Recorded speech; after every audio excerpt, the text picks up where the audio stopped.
నిన్న మనం పరమాత్మ యొక్క స్వరూపం ఎలా ఉంటుంది అని శ్రీరాముడు అడిగాడు. దానికి సమాధానంగా వశిష్ఠ మహర్షి పరమాత్మ స్వరూపాన్ని గురించి తెలిపారు. తద్రూపం పరమాత్మనః తద్రూపం పరమాత్మనః అని ఒక 6 శ్లోకాల్లో ఆ పరమాత్మ యొక్క స్వరూపాన్ని చెప్పారు. అలా చెప్పారు కదా అని అదే పరమాత్మ స్వరూపము అని కూడా అనుకోకూడదు మనం. ఎందుకంటే రూపమే లేనివాడు ఆయనకి ఒక రూపం అనేది ఎలా వస్తుంది? కానీ మనకు అర్థమయ్యేందుకోసం మనం ప్రతినిత్యం మన జీవితంలో ఎలాగైతే వస్తువుల్ని విషయాల్ని చూస్తూ ఉన్నామో, విషయాల్ని గ్రహిస్తూ ఉన్నామో, వాటి ద్వారానే మనం తెలుసుకోవాలి. మన అనుభవానికి తగ్గట్టుగానే మనం ఆ జ్ఞానాన్ని కూడా అర్థం చేసుకునే ప్రయత్నం చేయాలి. కాబట్టి దానికి అతీతంగా ఏదో మనకు తెలియనిది ఊహించి అలా చేస్తే మనకు అర్థము కాదు. కాబట్టి దానికి తగ్గట్టుగానే ఉదాహరణలు, దృష్టాంతాలు చెప్తూ ఆ పరమాత్మ యొక్క స్వరూపాన్ని వర్ణించి చెప్పారు. ఆ విషయాన్ని మనం తెలుసుకున్నాము. తరువాత శ్రీరాముడు ఒక ప్రశ్న వేశాడు. ఏమిటా ప్రశ్న అంటే, ఈ పరమాత్మ సద్రూపమైన పరమాత్మ మనకు ఎలా తెలుస్తాడు? సద్రూపం అంటే సత్యరూపము అని అర్థం. సత్యస్వరూపమైన పరమాత్మ మనకు ఎలా తెలుస్తాడు అనే ప్రశ్న వేస్తూ, అలాగే ఈ ప్రపంచం ఎంత పెద్దగా కనిపిస్తోంది, దీన్నేమో కల్పితము అంటారు, మీరు అసత్యము అంటారు. మనకు కనిపించని పరమాత్మ సత్యము అంటారు. ఇది ఎలా మనం నమ్మేది అనే ప్రశ్న. అంటే మనకు కనిపించేది మాత్రమే సత్యము అని ఆ భ్రమలో ఉంటాం మనం చాలా సందర్భాల్లో. అలాగే శ్రీరాముడు కూడా ప్రశ్నిస్తూ, ఇంత పెద్ద ప్రపంచం, దీనికి అసత్యాన్ని అని ఎలా చెప్తాము? ఇది అసత్యము అని ఎట్లా స్థాపిస్తాం మనము?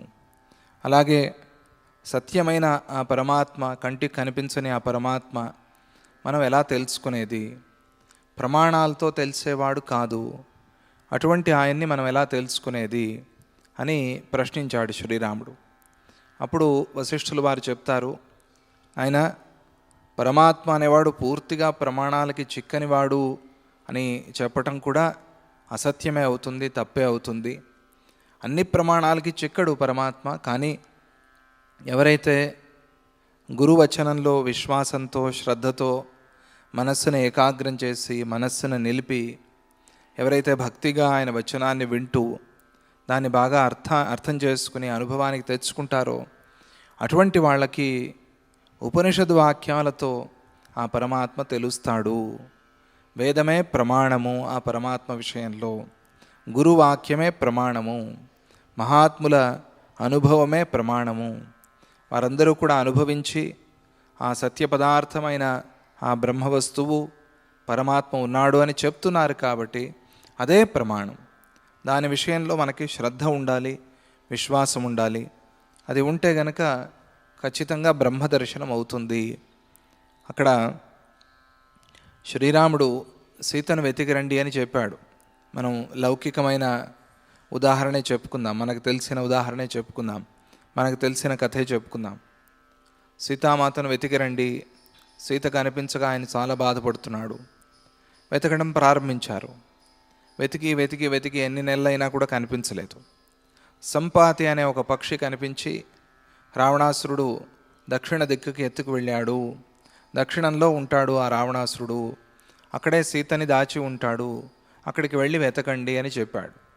ఆ మాట మీద నమ్మకంతో బయలుదేరారంతే. అందరూ వెళ్ళలేదు, హనుమంతుడు మాత్రమే వెళ్ళాడు. వెళ్ళి సీతా దర్శనం చేసి వచ్చాడు. ఎలా సాధ్యమైంది అంటే, ఆ సంపాతి విషయంలో శ్రద్ధ. ఒక వాక్యాన్ని అట్లా పడేస్తాడు సద్గురు. సంపాతి అంటే ఏదో ఒక అనుగ్రహాన్ని మన మీద అట్లా పడేస్తాడు. దాన్ని పట్టుకున్నా కూడా చాలు.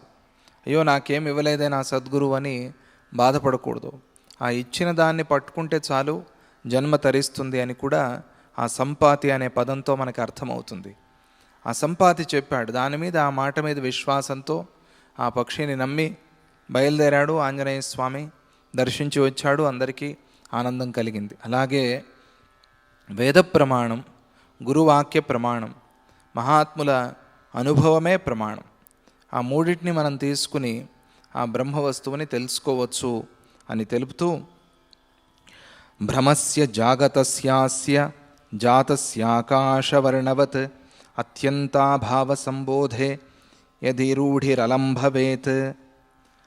జాగతస్య అస్య భ్రమస్య ఆకాశవర్ణవత్. మనకు చాలా ఉదాహరణలు కనిపిస్తూ ఉంటాయి, కానీ ఆ ఉదాహరణలు కూడా సత్యం అనుకుంటాం కాబట్టి మనకు ఆ జ్ఞానం దొరకదు అంతే. అన్నిటినీ పోల్చి అన్ని ఉదాహరణలు చూసుకుంటూ జ్ఞానాన్ని పొందే ప్రయత్నం చేయాలి బుద్ధిమంతుడైన వాడు. ఆకాశాన్ని చూసి ఒక వర్ణం నీలంగా ఉంది, నల్లగా ఉంది అని దానికి ఆరోపణ చేస్తున్నాం మనం. అది అలా లేదు, నీలంగా లేదు ఆకాశం, కానీ నీలాకాశము అని పిలుస్తూ ఉన్నాం. అలాగే దానికి ఒక వర్ణాన్ని కల్పించినట్టుగా ఈ జగత్తు కూడా కల్పితమైన జగత్తు. భ్రమస్య జాగతస్య అస్య జాతస్య ఆకాశవర్ణవత్. ఇది ఎలా పుట్టింది? లేనిది ఎలా పుడుతుందండి? పుట్టింది కాబట్టి పుట్టిందని చెప్తాము అని అంటాం మనం. అలా అనటానికి లేదు. అన్ని సందర్భాల్లో కూడా అది సరిపోదు. పుట్టని దాన్ని కూడా పుట్టింది అని అనేక సార్లు మనం చెప్తాం, ఆ భ్రమలో ఉంటాం మనం. అలాగే లేని రోగాన్ని కూడా ఉంది అనుకుంటారు చాలామంది. డాక్టర్ దగ్గరికి వెళ్ళి అన్ని పరీక్షలు చేయించి నీకేం లేదురా అన్నా కూడా వాడికి తృప్తి లేదు. ఏదో రోగం ఉంది, ఏదో రోగం ఉంది, లేని రోగాన్ని ఉంది అనుకుంటాడు. అలాగే ఆకాశానికి ఏ వర్ణము లేదు, అది నీలంగా ఉంది అని అనుకుంటూ ఉన్నాడు. అలాగే పుట్టని ప్రపంచాన్ని, కల్పితమైన ప్రపంచాన్ని ఉంది అనుకుంటాడు. అది జీవుడి యొక్క ఒక స్వభావం. అది అలా వాళ్ళు పుట్టుకతోనే వచ్చింది. అందుకనే ఏం చేస్తాడు వాడు? ఆ భ్రమ, ఆ అజ్ఞానం దానిలో పడి వాడు పుట్టని ప్రపంచాన్ని పుట్టింది అని అనుకుంటాడు. అలా అనుకోవటం వల్ల ఇదే సత్యము అని అనుకుంటాడు. ఇదే సత్యము అనుకోవటం వల్ల సత్య పదార్థానికి దూరం అవుతాడు, దాన్ని మరిచిపోతాడు, ఆ సద్రూపానికి దూరం అయిపోతాడు. అత్యంత అభావ సంబోధే యది రూఢిరలం భవేత్. అప్పుడు మనం ఏం చేయాలి అంటే గురువాక్యాన్ని పట్టుకుని అత్యంత అభావం, ముందు చెప్పారు కదా, ఎప్పుడో పుట్టి నాశనమైంది కాదు, ఇదివరకు లేదు ఇప్పుడు వచ్చింది తర్వాత పోతుంది అనేది కాదు, ఎప్పుడూ లేనిది ఆ పరమాత్మ ఎప్పుడూ ఉండేవాడు, ఈ జగత్తు ఎప్పుడూ లేనిది అనే దృఢమైన భావం, దృఢమైన సంకల్పం, దృఢమైన జ్ఞానం మనస్సులో అది గానక బాగా బలమైతే తజ్ఞాతం బ్రహ్మణో రూపం భవేన్నాన్యేన కర్మణ. అదే ముందు మనం చెప్పుకున్నట్టుగా ప్రమాణాలతో సిద్ధించదు బ్రహ్మ వస్తువు అని అనుకోవటానికి లేదు. ప్రమాణాలు ఉన్నాయి దానికి. ఎలా తెలుస్తుందండి మాకు ఎక్కడ అర్థమవుతుందండి అని అనుకోకూడదు. ఎందుకు అవ్వదు, ఎందుకు సాధ్యం లేదు అని అనుకోవాలి. అనుకుంటే సాధ్యం అవుతుంది. అయ్యయ్యో నాకెక్కడ అవుతుందండి అని అనుకుంటే మాత్రం కాదు. మనుష్యాణం సహస్రేషు కశ్చిద్ యతతి సిద్ధయే. వేలాది మందిలో ఎవరో కొంతమందే ప్రయత్నం చేస్తారు. ఆ ప్రయత్నం చేసే వాళ్ళలో ఎవరికో ఒకడికే సిద్ధిస్తుంది అని చెప్పారు. అట్లా సిద్ధిని పొందే వాళ్ళలో నేనెందుకు ఒకడిని కాకూడదు అని అనుకుని ప్రయత్నం చేయాలి, అప్పుడు సిద్ధి అవుతుంది. మనకెక్కడ అవుతుందండి, అదంతా చాలా గొప్పవాళ్ళకి అని అనుకుని మనం దూరం ఉంటే మనకి ఎప్పటికీ ఆ దర్శనం కాదు. అందుకనే తజ్ఞాతం బ్రహ్మణో రూపం. ప్రతిబంధకాలు ఉంటాయి, కొన్ని ప్రతిబంధకాలు. ఆ ప్రతిబంధకాలని పోగొట్టుకోవాలంటే విఘ్నాలు వస్తాయి. ప్రతి దాంట్లోనే విఘ్నాలు వస్తాయి. మనం చేసే లౌకిక కర్మలో కూడా విఘ్నాలు వస్తాయి, దైవిక కర్మలో కూడా విఘ్నాలు వస్తాయి, ఆధ్యాత్మికంలో కూడా విఘ్నాలు వస్తాయి. ఆ విఘ్నాల్ని పోగొట్టుకోవాలి. పోగొట్టుకోవడానికి ఏం చేయాలి? సద్గురు వాక్యాన్ని పట్టుకుని ఆయన విఘ్నం పోవటానికి ఏం చేయమంటారో దాన్ని మనం సాధన చేస్తే ఆ ప్రతిబంధకాలు పోతాయి. అంటే మనల్ని ముందు కదలనివ్వవు, కట్టిపడేస్తాయి. అటువంటి ఆ బంధాలని విడిపించుకునే ఆ శక్తి గురువాక్యాన్ని పట్టుకున్న వాడికి మాత్రమే ఉంటుంది. ప్రతిబంధకాలని, విఘ్నాల్ని పోగొట్టుకుని ముందుకు వెళ్ళి ఎవరైతే ఆ జ్ఞానంలో పూర్ణ విశ్వాసంతో ఉంటారో అటువంటి వాళ్ళకి ఆ బ్రహ్మ దర్శనం అవుతుంది, బ్రహ్మజ్ఞానం కలుగుతుంది. తద్జ్ఞాతం బ్రహ్మణో రూపం భవేన్నాన్యేన కర్మణ. ఏ కర్మ చేసినా కూడా ఇది దర్శనం అయ్యేది కాదు. కర్మలతో దీన్ని చూస్తాను అని అనుకుంటే మాత్రం చాలా పొరపాటు, అది చాలా తప్పు. అది నేను చేసే కర్మతో నాకు బ్రహ్మ దర్శనం అవ్వాలి అని అనుకుంటే మాత్రం దానికన్నా పెద్ద తప్పు లేదు. మరి అయితే సత్కర్మ అనేది ప్రయోజనమే లేదా అని ప్రశ్న రావచ్చు మనకి. మంచి పనులు చేస్తూ ఉంటాము, సేవ చేస్తూ ఉంటాము, అది మనకి చాలా సులభంగా ఉంటుంది, తేలిగ్గా ఉంటుంది. మరైతే చేయకూడదా అని కొంతమంది ప్రశ్నిస్తారు. ఖచ్చితంగా చెయ్యాలి. ఎందుకంటే మనం ఆ స్థితిలో ఉన్నాము కాబట్టి సత్కర్మ, మంచి కర్మ చెయ్యి, మంచి పని చెయ్యి. దాంతో ఏమవుతుంది? చిత్తశుద్ధి అవుతుంది. చిత్తశుద్ధితో మనస్సు ఏకాగ్రం అవుతుంది. మనస్సు ఏకాగ్రమైనప్పుడు జ్ఞానం వైపు ప్రయాణం చేయాలి అనే బుద్ధి కలుగుతుంది. అందుకని యోగం చేయండి, ప్రాణాయామం చేయండి, యోగాభ్యాసం చేయండి. అది మనం కావాలి అన్నా వద్దు అన్నా కూడా మనల్ని అటువైపే తీసుకువెళ్తుంది, అటువైపు ప్రయాణం చేయిస్తుంది. అది మనకు కొద్దిగా సులభంగా ఉంటుంది. కాబట్టి ఏదో కర్మ చేశాము, ఆ ఫలాన్ని కోరే బదులు ఈ మంచి పని చేశాను, నాకు ఈ ఫలాన్ని ఇవ్వు అనే వ్యాపారంలాగా భగవంతుడితో డీలింగ్ మాట్లాడుకునే బదులు నేను ఈ సత్కర్మ చేశాను, దీనికి నీ అనుగ్రహం నాకు కలగాలి. ఆయన అనుగ్రహం అంటే ఏమిటి? జ్ఞానం వైపు ప్రయాణం చేయటమే, జన్మని సార్థకం చేసుకోవటమే ఆయన అనుగ్రహం అంటే. దానికి కావలసిన అనుగ్రహాన్ని ఆయన ఇస్తాడు. మిగతావన్నీ చిన్న చిన్న వాటికి చూసి భయపడి అయ్యో పారిపోవాల్సిన పని లేదు.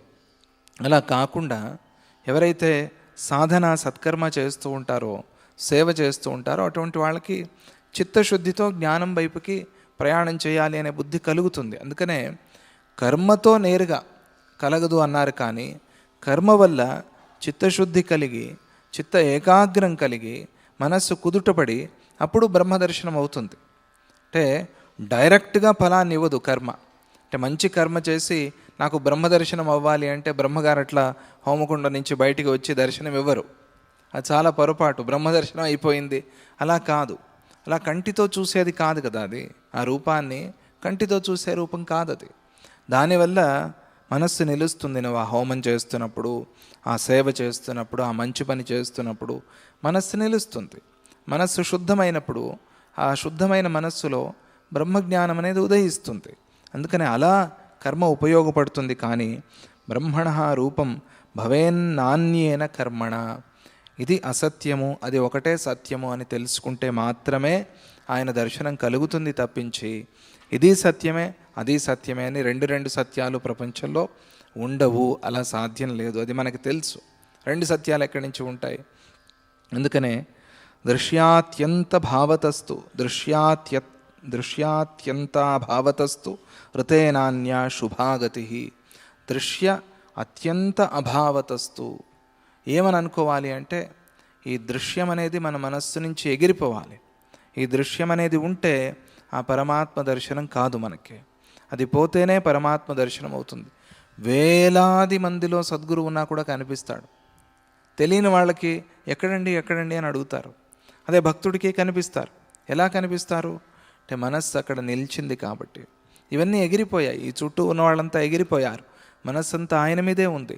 ఈ చుట్టూ ఉన్న వాళ్ళు వెళ్తే, ఈ చుట్టూ ఉన్న దృశ్యాలన్నీ వెళ్ళిపోతే కానీ ఆయన దర్శనం కానట్టుగా ఇవన్నీ కూడా మన మనస్సు నుంచి వెళ్ళిపోతే దృష్టి ఆయన మీద నిలుస్తుంది. అప్పుడు ఆ పరమాత్మ దర్శనం మనకు అవుతుంది. ఋతే నాన్యా శుభాగతి. ఇది తప్పించి వేరే దారి లేదు అన్నారు. ఇదే చాలా ప్రధానమైంది. ఈ యోగ వాసిష్టం అంతా కూడా దీని మీదే ఆధారపడి ఉంటుంది. దృశ్యమార్జనం అనే ప్రారంభించారు. అంటే దృశ్యానంతా కూడా ఊడ్చేస్తే అప్పుడు మిగిలేది ఆ పరమాత్మ. దీనికి అనేక విధానాలు ఉన్నాయి. చూసే ప్రతి దాంట్లోనూ భగవంతుడే దర్శనం చేయి, దాంతో కూడా నిదానంగా పరమాత్మ దర్శనం అవుతుంది. లేదా చూసేవన్నీ కూడా అసత్యాలు, దీన్ని మనం పట్టించుకోవాల్సిన పని లేదు. ఇవన్నీ ఇట్లా ఉంటాయి అంతే. ఉన్నా లేకపోయినా కూడా మనకి ఇబ్బంది లేదు. మన దృష్టి, మన మనస్సు అంతా కూడా ఆ పరమాత్మ మీద ఉండాలి అనే భావనతో మనం పరమాత్మ దర్శనం చేయవచ్చు. అత్యంతాభావ సంపత్తౌ దృశ్యస్యాస్య యథాస్థితే శిష్యతే పరమార్థోసౌ బుధ్యతే జాయతే తతః. అత్యంతాభావ సంపత్తౌ, ముందు మనం చెప్పుకున్నాం కదా, అత్యంతాభావం అంటే అసలు లేనే లేదు అనే భావన. ఆ భావన మనలో సంపూర్ణంగా వస్తే, అది బాగా దృఢపడితే, మాటిమాటికి దాన్ని గుర్తు చేసుకోవాలి. ఇదంతా లేదు, ఆ ఉన్నది ఆ పరమాత్మ ఒకటే, ఆ సత్యవస్తువు ఆయన ఒకటే అనేది మాటిమాటికి దృఢం చేసుకుంటూ ఉండాలి. ఎట్లా వ్యవహారం చేసేది అని అడగచ్చు. ఆ దృష్టి ఉంటే వ్యవహారం చేసేది ఎట్లా అని అడగవచ్చు. చేస్తూనే ఉన్నారు కదా మహాత్ములంతా, మనం చూస్తూనే ఉన్నాం కదా. వశిష్ఠ మహర్షి ఉపదేశం చేసి ఆయనకి ఆ జ్ఞానం లేదా? ఉంది, ఆ జ్ఞానం ఉంది. కానీ ఆయన వ్యవహారం చేస్తున్నారు కదా.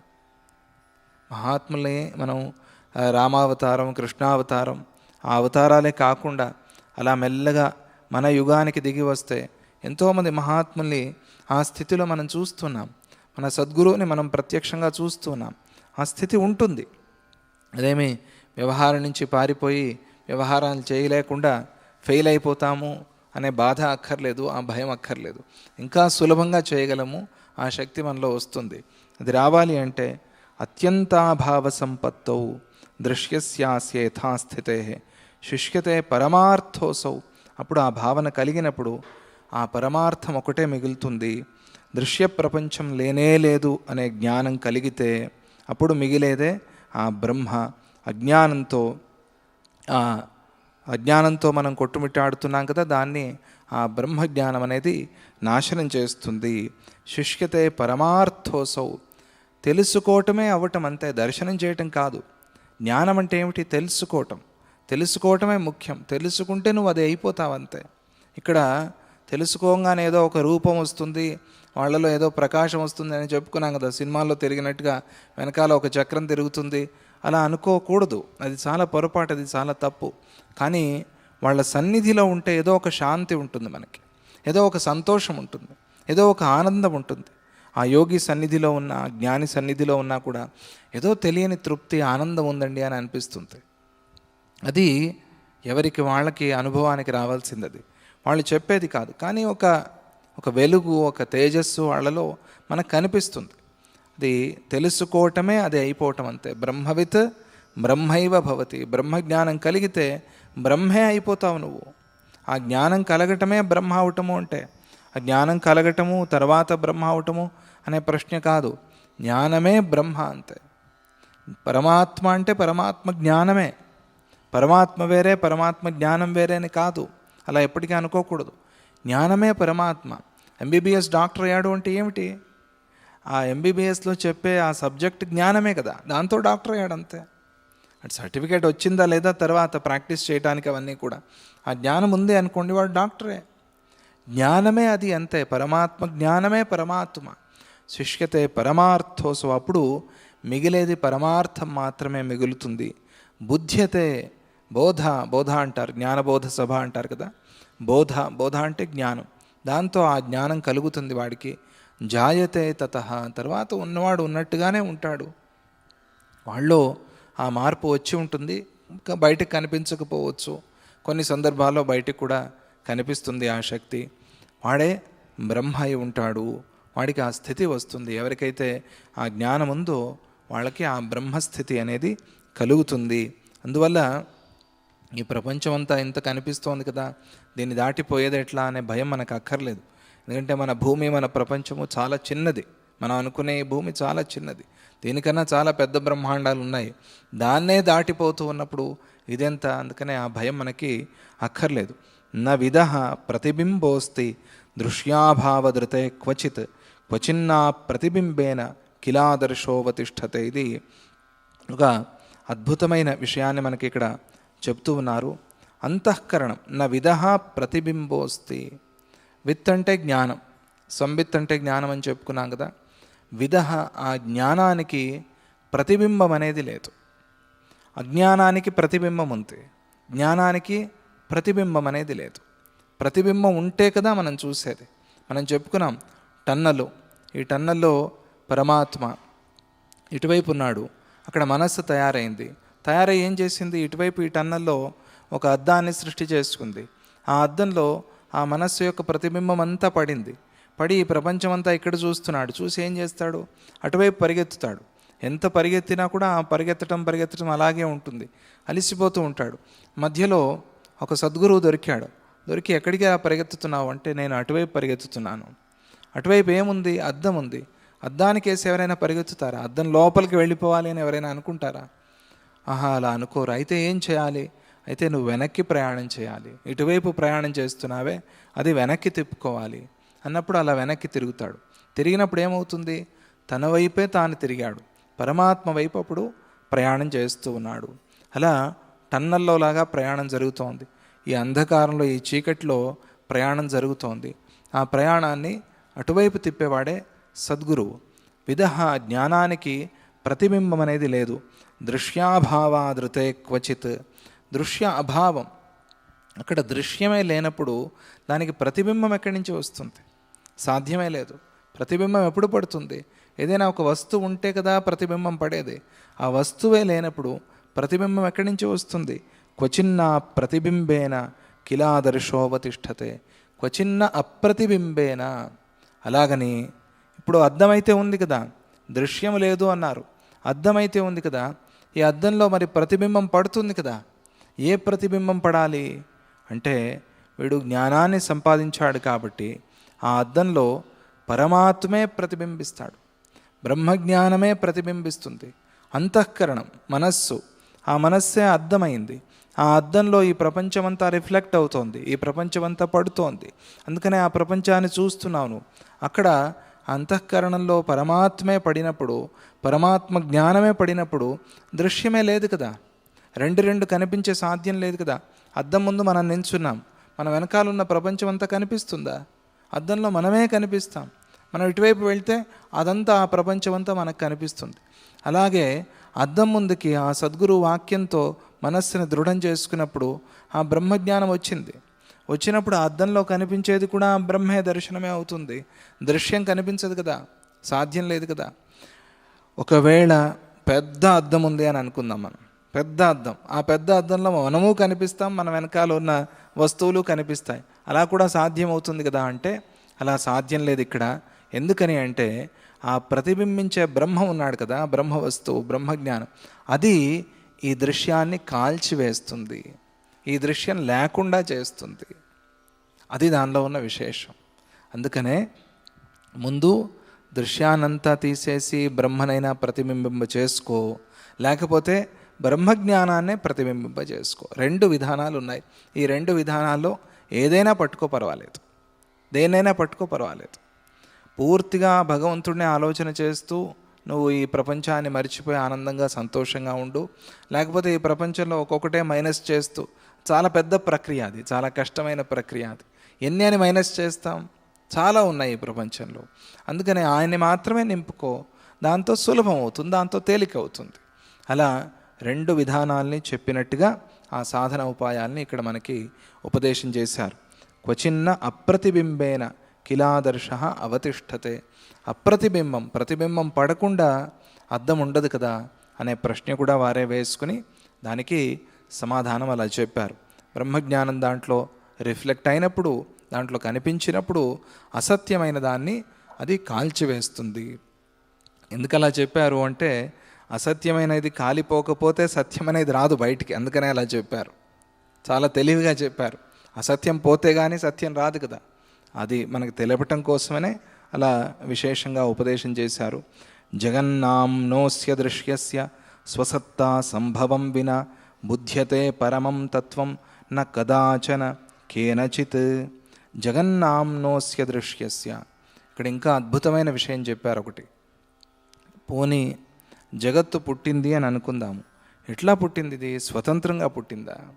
స్వతంత్రంగా పుట్టే శక్తి దీనికి ఉందా? అదే మనస్సులో అనుకుని అట్లా వచ్చేసిందా ప్రపంచం?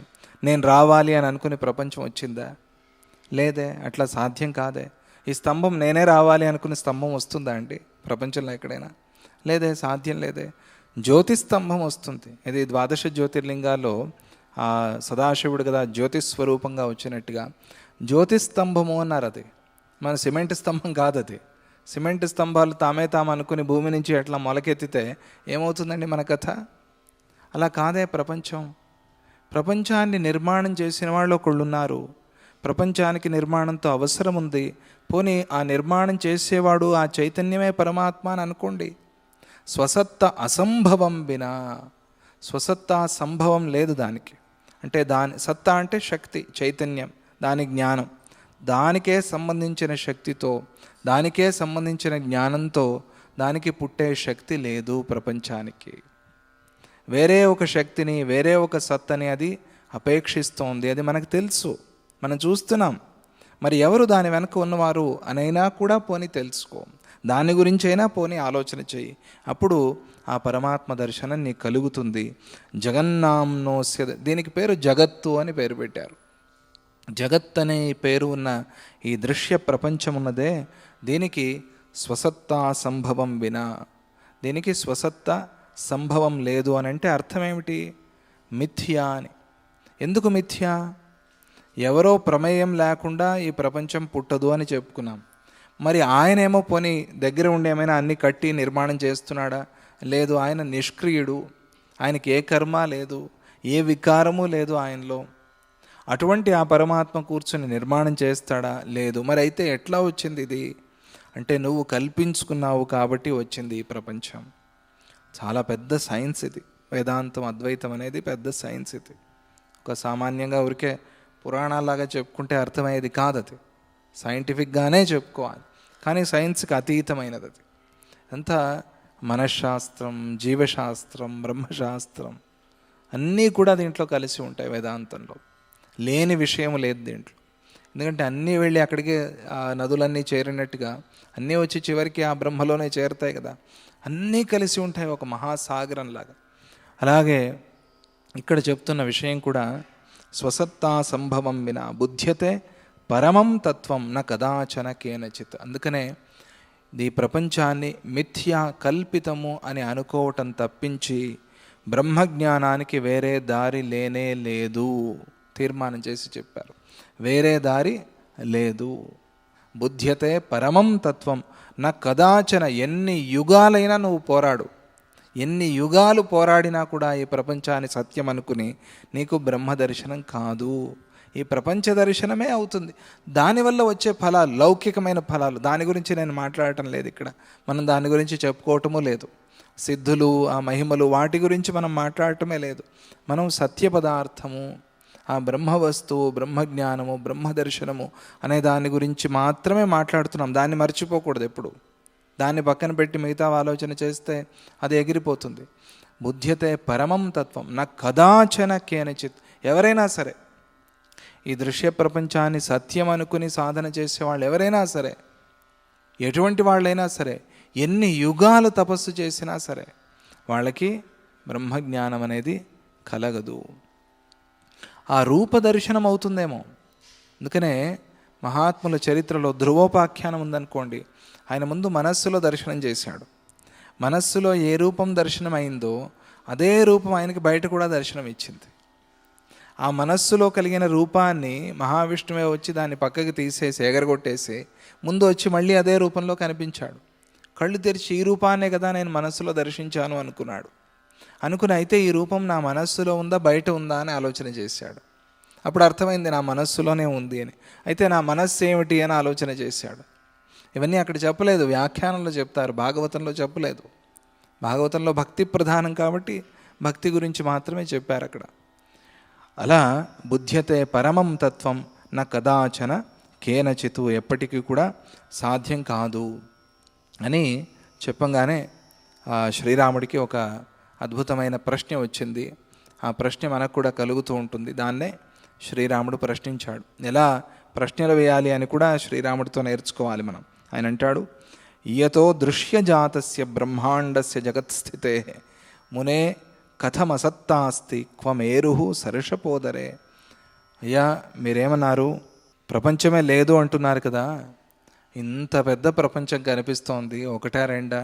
ఇన్నిన్ని ఊళ్ళు, ఇన్నిన్ని స్టేట్లు, ఇన్నిన్ని కంట్రీస్, ఇవన్నీ కూడా ప్రపంచంలో కనిపిస్తూ ఉన్నప్పుడు ఇదంతా లేదు అని మీరు ఎట్లా చెప్తారు?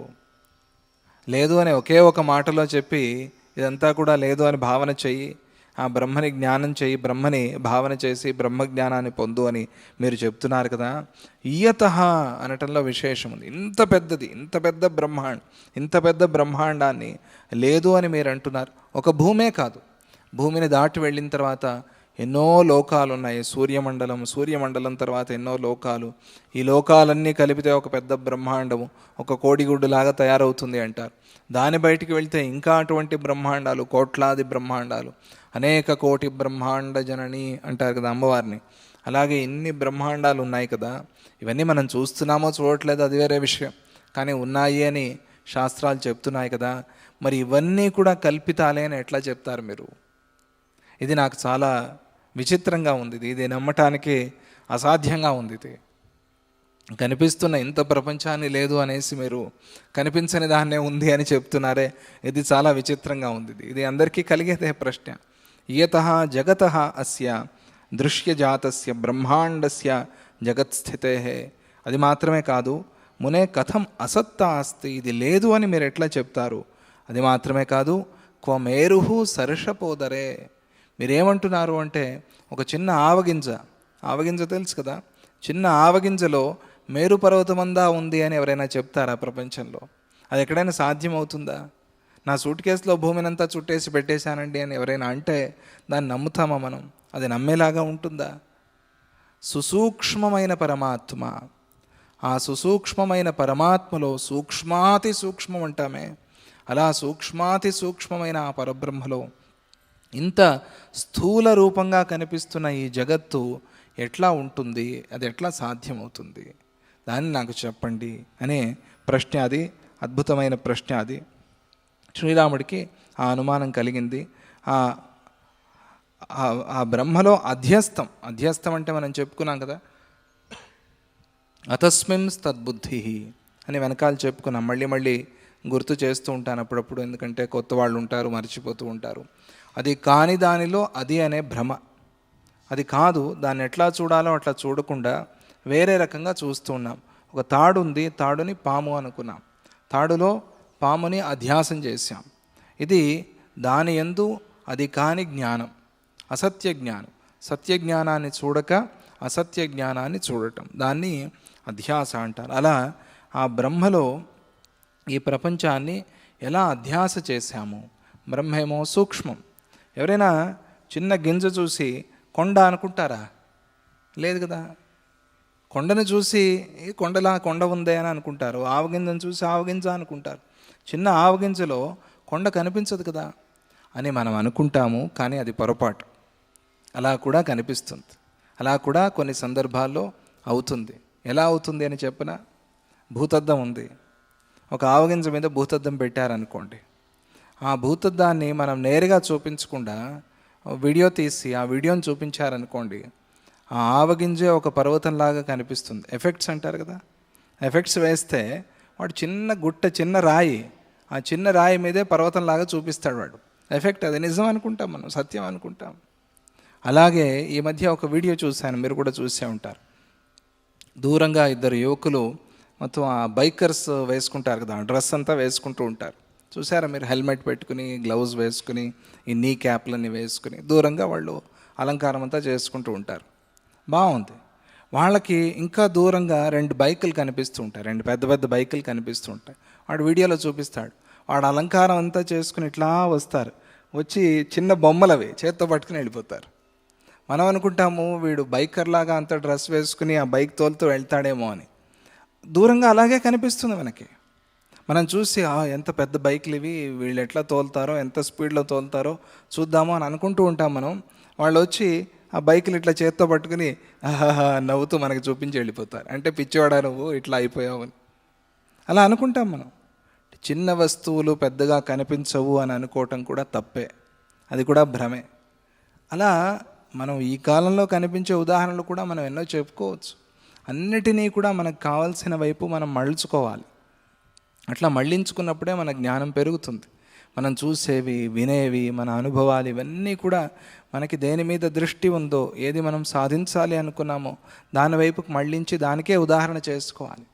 అలా శ్రీరాముడైతే అడిగాడు, కథం మేరుహు సర్షపోదరే, సర్షపం అంటే ఆవగింజ, ఆ ఆవగింజలో మేరు పర్వతం ఎలా ఉంటుంది అని అడిగాడు. అది కూడా సాధ్యమే, ప్రపంచంలో అది కూడా సాధ్యమే. అసాధ్యం అనేది ఏది లేదు, ఎందుకంటే ఇదంతా అసత్యము కల్పితమైనప్పుడు దీంట్లో అసాధ్యం ఏది ఉంటుంది? సాధ్యాసాధ్యాలతో ఇక్కడ ప్రమేయం లేదు. మునే కథం అసత్తాస్తి క్వమేరు సర్షపోదరే. ఇది ఈ ప్రశ్న జగత్తు స్థూలం అనుకోవటం వల్ల వచ్చింది. అలా అనుకోవటం సరికాదు, ఎందుకంటే జగత్తు స్థూలం కాదు, మిథ్యాకల్పితమే అనేది దీనికి సమాధానం. ఆ సమాధానాన్ని ఆయన తెలుపుతూ ఉన్నారు. ఎలా తెలుపుతున్నారు అంటే, శ్రీరామ దినాని కతిచిద్ రామ యది తిష్టసి అఖిన్నధీహి సాధు సంగమ సచ్ఛాస్త్ర పరమః తదహం క్షణాత్ ప్రమార్జయామి తే దృశ్యం బోధే మృగజలం యథా. నువ్వు అన్నావే ప్రపంచం అంతా చాలా స్థూలము, పెద్దది, దీంట్లో ఆ బ్రహ్మను ఎట్లా భావన చేసేది, లేదా బ్రహ్మ చాలా సూక్ష్మమైనది, బ్రహ్మలో ఈ ప్రపంచమంతా ఉంది అని అనుకునేది ఎట్లా అని అన్నావే, ఇదేమీ పెద్ద కష్టమైన విషయం కాదు. కొన్ని రోజులు నా దగ్గర నేను చెప్పినట్టుగా నువ్వు ఉంటే, నేను చెప్పిన మాట విని నేను చెప్పిన ప్రకారంగా నువ్వు సాధన చేస్తే నీకు కలిగిన ఈ అజ్ఞానాన్ని ప్రమార్జయామి అట్లా ఊడ్చేస్తానన్నారు. ఇదేం పెద్ద కష్టమైన విషయమేం కాదు, ఇది చాలా తేలిక, చాలా సులభం. మనం అనుకుంటాం మనం మాట్లాడేదే చాలా పెద్దది, చాలా గొప్పది, మనకి చాలా జ్ఞానం ఉంది అని అనుకుంటాం. కానీ అది సద్గురువు ముందు దూదిపింజ అని ఉఫ్ అంటే ఎగిరిపోతుంది అంతే. అది చాలా పెద్దది, మనకి పెద్ద రాశి, దూది రాశి వేసాము అని అనుకుంటాం. గాలి వచ్చింది ఎగిరిపోతుంది. అది చాలా పెద్ద గాలి వచ్చింది అనుకోండి, ఇంకా పెద్ద పెద్దవి కూడా ఎగిరిపోతాయి, కార్లు కూడా ఎగిరిపోతాయి. నా దూదిపింజం ఏంటి లెక్క? అలా నా దగ్గర నువ్వు ఉంటే కొన్ని రోజులు, నేను చెప్పినట్టుగా నువ్వు ఆచరణ చేస్తే, నేను చెప్పిన విషయంలో నీకు శ్రద్ధ కలిగితే, నేను చెప్పిన సాధనలో నువ్వు ఉంటే గనక ప్రమార్జయామి తే దృశ్యం బోధే మృగజలం యథ. ఏం చేయాలి దానికి? అఖిన్నధీహి, ఏకాగ్ర చిత్తంతో ఉండాలి. ఆ ఏకాగ్రత అనేది లేకపోతే అనుద్విగ్న చిత్త, ఉద్విగ్నం ఉండకూడదు. అంటే పూర్తిగా వినాలి, అర్థం చేసుకోవాలి, దాన్ని భావన చేయాలి. మధ్య మధ్యలోనే ప్రశ్నలు వేసుకుని ఉద్విగ్నాన్ని కలిగితే మాత్రం నీకు సమాధానం రాదు. అనుద్విగ్నం కలగాలి. ఉద్విగ్నం లేకుండా, ఉద్వేగం లేకుండా మనస్సుని శాంతంగా, సమాధానంగా ఉంచుకొని దాన్ని ఏకాగ్రం చేసి దృష్టిని కేంద్రీకరించి నేను చెప్పిన విషయాన్ని శ్రద్ధగా విని నువ్వు సాధన చేస్తే నీకు సాధు సంగమ సచ్ఛాస్త్రపరమ, అలాగే దాంతోపాటుగా సాధు సంగమం చేయాలి, సచ్ఛాస్త్రం మంచి మాటలు వినాలి. దాంతో నీకు క్షణాత్, ఒక క్షణంలో ప్రమార్జయామి తే దృశ్యం బోధే మృగజలం యథ. బోధం అంటే జ్ఞానం కలిగినప్పుడు, మృగజలం అంటే ఎండమావి, ఎడారిలో ఉండే ఎండమావి ఎలాగైతే ఎగిరిపోతుందో, దాన్ని నీళ్లు అనుకుని పరిగెత్తేవాడు, తెలుసుకున్నవాడు అట్లా పరిగెత్తడు. ఈ ఉదాహరణ మనం చాలాసార్లు చెప్పుకున్నాము, ఇదివరకే చాలాసార్లు వచ్చాయి. తెలియనివాడు నీళ్లు ఉన్నాయి అనుకుని పాపం పరిగెత్తుతాడు. తెలిసినవాడు అవి నీళ్లు కావు, ఇక్కడే ఉండు, పరిగెత్తదు, నీళ్ళు వచ్చినప్పుడు తెలుస్తుంది, ఆ ఒంటె సంకేతం చేస్తుంది, ఆ సంజ్ఞ బట్టి, ఆ సంకేతాన్ని బట్టి మనం నీరుంది అని తెలుసుకుని వెళ్ళి తాగొచ్చు అని చెప్తాడు. తెలియనివాడు నీరే నీరే నీరే అనుకుని పరిగెత్తుతూ ఉంటాడు. పరిగెత్తి పరిగెత్తి పరిగెత్తి అలసిపోతాడు. తర్వాత చివరికి ప్రాణాలు కూడా పోతాయి. అలా కాకూడదు. బోధ అంటే జ్ఞానం. జ్ఞానం కలిగినప్పుడు ఆ ఎండమావి ఎగిరిపోయినట్టుగా, అక్కడ ఆ మరీచిక ఎగిరిపోయినట్టుగా, అవి దొంగ నీళ్ళవి, నిజమైన నీళ్లు కావవి, అసత్యమైన నీళ్ళవి అని ఎట్లాగైతే మనకి భావన కలుగుతుందో, అలాగే జ్ఞానం కలిగినప్పుడు ఈ దృశ్యం అనేది ఎట్లా ఎగిరిపోతుంది, అది చాలా సులభం. దృశ్యాభావే ద్రష్టృతాచ శామ్యేత్ బోధోవశిష్యతే. దృశ్యాభావే, దృశ్యం ఉంటే కదా నేను చూసేవాడిని అని. చూడబడేదే ప్రపంచంలో లేనప్పుడు ఏది చూస్తాడు? ఏం చూస్తాడు? ఆ దృశ్యాన్ని తీసేస్తే ద్రష్టుతాచ, నేను చూసేవాడిని, చూడటానికి ఇది సాధనము అనే త్రిపుటి ఎగిరిపోతుంది. మనం నిన్న త్రిపుటి గురించి చెప్పుకున్నాము. ఆ త్రిపుటి ఎగిరిపోతుంది. అప్పుడు శామ్యేత్, మనస్సు ప్రశాంతంగా ఉంటుంది. ప్రశాంతంగా ఉన్నప్పుడు బోధ అవశిష్యతే, జ్ఞానం మాత్రమే మిగులుతుంది. ఆ మిగిలిన జ్ఞానమే పరమశాంతి, దానిని పొందే ప్రయత్నం చేయాలి అని వశిష్ఠుల వారు ఉపదేశం చేస్తూ ఇంకా అద్భుతమైన విషయాల్ని ఆ శ్రీరాముడి ప్రశ్నకి సమాధానంగా తెలుపుతారు. ఆ సమాధానాన్ని మనం రేపు చెప్పుకుందాము. అనేక విషయాలు వస్తాయి కొన్ని సందర్భాల్లో. అనేక విషయాల్ని రాసుకోవటం కానీ, గుర్తుపెట్టుకోవటం కానీ, తర్వాత దాన్ని భావన చేయటం, వాటితో దృఢమవుతుంది. లేకపోతే గందరగోళంగా అనిపిస్తుంది. జాగ్రత్తగా శ్రద్ధగా వింటే ఏమీ కష్టమైన విషయమేం కాదు. మనకు చాలా సులభమైన విషయం అంటే వేదాంతం, గుర్తుపెట్టుకోండి. మిగతావన్నీ కష్టం, వేదాంతం చాలా సులభం. ఎందుకు అంటే అది మన శాస్త్రం, మనకు కావాల్సింది, మనకి చాలా దగ్గరది. దానికి కావాల్సింది ఒకటే, శ్రద్ధ, విశ్వాసం, మనస్సు ఉండాలి. మనస్సు ఉంటే చాలా తేలిగ్గా, సులభంగా అర్థమైపోతుంది. మిగతా శాస్త్రాలు సులభంగా అనిపిస్తాయి, ఎందుకంటే మనం పూర్తిగా తెలుసుకోలేదు, పూర్తిగా దిగలేదు, పైనే ఉన్నాం కాబట్టి ఆహా ఎంత బాగుందండి సముద్రం అని అంటాం. బీచ్లోనే ఉన్నావు నువ్వు, ఇంకా అసలు సముద్రం నీళ్లు కూడా ముట్టలేదు. దిగితే తెలుస్తుంది అవి ఎటువంటివేనేమో. లోపలికి వెళ్తే చాలా లోతు, ఒక 10 అడుగులు వెళ్తే చాలు సముద్రం మునిగిపోతాం ఈత రాకపోతే. బయట ఉంటే మాత్రం చాలా బాగుంటుంది. అటువంటివి శాస్త్రాలు తక్కినవన్నీ కూడా.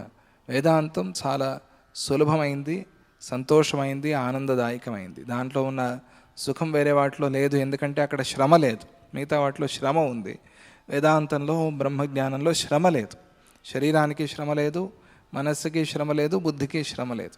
అంత ఆనందమే, అంత సంతోషమే. అందుకనే దాన్ని శ్రద్ధగా, విశ్వాసంగా విని అర్థం చేసుకోవాలి.